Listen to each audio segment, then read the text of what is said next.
Bismillahirrahmanirrahim. Assalamu alaikum. Dear students, we have studied how can we calculate multiple regression coefficients if data is given in matrix form. यानी data अगर आपके पास matrix form में हो तो उसके लिए आप उन्हें मॉडल के लीस्ट स्क्वायर एस्टिमेट्स किस तरह फाइंड आउट करने हैं, उसका आपने मैथमेटिकली जो डेरिवेशन है वो हमने पिछले लेक्चर में डिस्कस कर ली, उसकी यूटिलाइजेशन जो है वो हम इस लेक्चर में डिस्कस करेंगे. A question is taken from the reference book Montgomery and Peck, page number 72. The delivery time data, we have discussed this example first. एक और लेक्चर में भी हम ये सेम डेटा यूज़ कर चुके हैं, तो सिर्फ हम इस वक्त इस डेटा को देख लेते हैं कि वाई आपके पास एक वेरिएबल है जिसमें डिलीवरी टाइम दिया हुआ है. ठीक है, वेंडिंग मशीन है, वेंडिंग मशीन में रिफ़िल कर रहे हैं और उसकी मेंटेनेंस करते हैं, तो उसमें डिलीवरी टाइम कितना लग रहा है.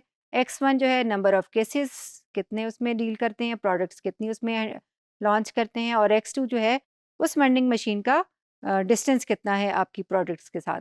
ठीक है, ये 3 वेरिएबल्स है, तो डिलीवरी टाइम जो है वो डिस्टेंस और नंबर ऑफ़ केसेस इस पे डिपेंड कर रहा है.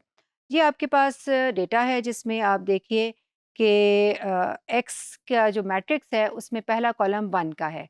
ठीक है, आपके 2 इंडिपेंडेंट वेरिएबल्स हैं, तो मैंने आपको ये बात पिछले लेक्चर में भी बताई थी कि अगर आपके पास 2 वेरिएबल्स हैं तो वाई मॉडल जो है वो आपका कुछ इस तरह से आएगा, beta not plus beta 1 x1 plus beta 2 x2 plus epsilon, इस तरह से. अब आप बीटा नॉट का जो कोफिशिएंट देखें वो कितना है आपका 1 है, तो आपने सारे 1 यहाँ पर खुद से ही इसमें डाल लेने हैं कोफिशिएंट के. ठीक है, उसके बाद x1 का डेटा आ गया ये वाला, और फिर आपके पास x2 का डेटा आ गया. y वेरिएबल में आपके पास रिस्पांस वेरिएबल का डेटा. तो इस तरह से आपने x का एक मैट्रिक्स बना लेना है जिसमें 3 आपकी कॉलम्स होंगे, और y जो है आपका रिस्पांस वेरिएबल वो एक वेक्टर होगा जिसमें एक ही कॉलम होगा. ठीक है, तो इस मॉडल को अगर हम उसमें लिखें मैट्रिक्स नोटेशन में तो इस तरह से लिखते हैं एक्स बीटा प्लस एप्सिलॉन. ठीक है, अब एक्स बीटा में हमने लीस्ट स्क्वायर एस्टीमेट पढ़ा था कि इसका लीस्ट स्क्वायर एस्टीमेट किस तरह से आता है. एक्स, ये आपका मॉडल, ये लीस्ट स्क्वायर एस्टीमेट दिया हुआ है, x prime into x inverse x prime y. अब आपको इसको फाइंड आउट करने के लिए पहले इसका पूरे एक्स का क्या फाइंड आउट करना है, एक्स प्राइम. एक्स प्राइम क्या होता है, इसकी रोज और कॉलम्स इंटरचेंज हो जाते हैं. ठीक है, तो आपने पहले एक्स प्राइम फाइंड करना है. जब रोज कॉलम्स इंटरचेंज हो गए फिर आपने एक्स प्राइम और एक्स का प्रोडक्ट एग्जिस्ट कर सकेगा, एक्स प्राइम और एक्स का प्रोडक्ट. ठीक है, इस प्रोडक्ट को फाइंड आउट करेंगे जो आपके पास एक मैट्रिक्स की फॉर्म में आ जाएगा. उस मैट्रिक्स का फिर आपने इनवर्स फाइंड करना है. इनवर्स निकालने के बाद आपने पैरेलल एक काम और करना है, एक्स प्राइम वाई. ठीक है, एक्स प्राइम को और वाई को भी आपस में मल्टीप्लाई कर देना है, और फाइनली फिर इसको हम सॉल्व कर लेंगे. तो इसको देखते हैं हमने ये किस तरह से करना है.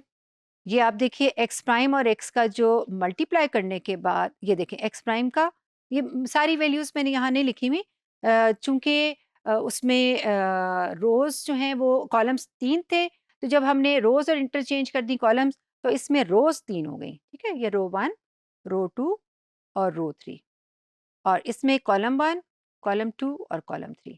जब ये आपस में मल्टीप्लाई हो जाएंगे तो आपके पास ये 3 क्रॉस 3 का मैट्रिक्स बन जाएगा. इसका ऑर्डर क्या है आपके पास, 3 क्रॉस 25, क्योंकि अब आपके पास 25 एंट्रीज हैं, और इसका ऑर्डर क्या है आपके पास 25 इंटू 3. तो इसलिए इसकी मल्टीप्लिकेशन जब एग्जिस्ट करेगी और जो फाइनल सोल्यूशन आएगा उसका आंसर जो है वो 3 क्रॉस 3 में, यानी 3/3 का आपके पास ये मैट्रिक्स आफ्टर मल्टीप्लिकेशन आ गया.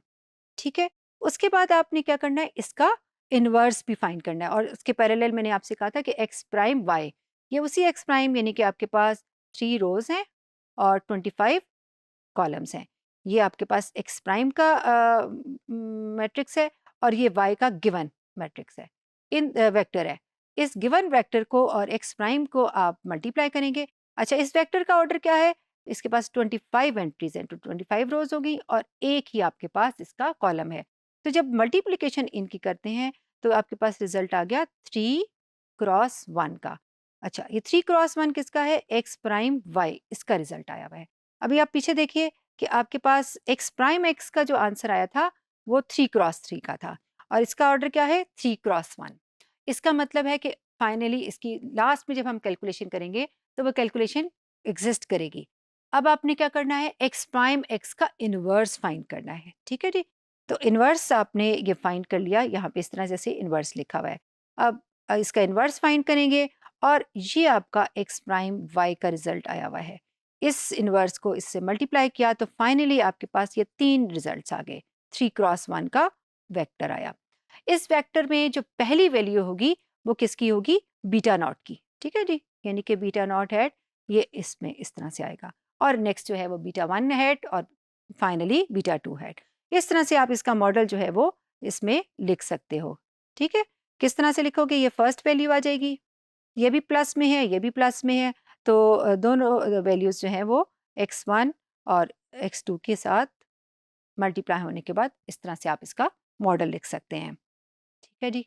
तो इस तरह से मैट्रिक्स नोटेशन में अगर आपके पास डेटा गिवन होगा, तो आपने उसको वेक्टर्स और मैट्रिक्स के मैथमेटिकल ऑपरेशंस को अप्लाई करना है, इन्वर्स भी फाइंड आउट करना होगा और प्रोडक्ट्स भी फाइंड आउट करनी होंगी और उससे आपको इसके रिजल्ट्स जो है वो इस तरह से मिल जाएंगे।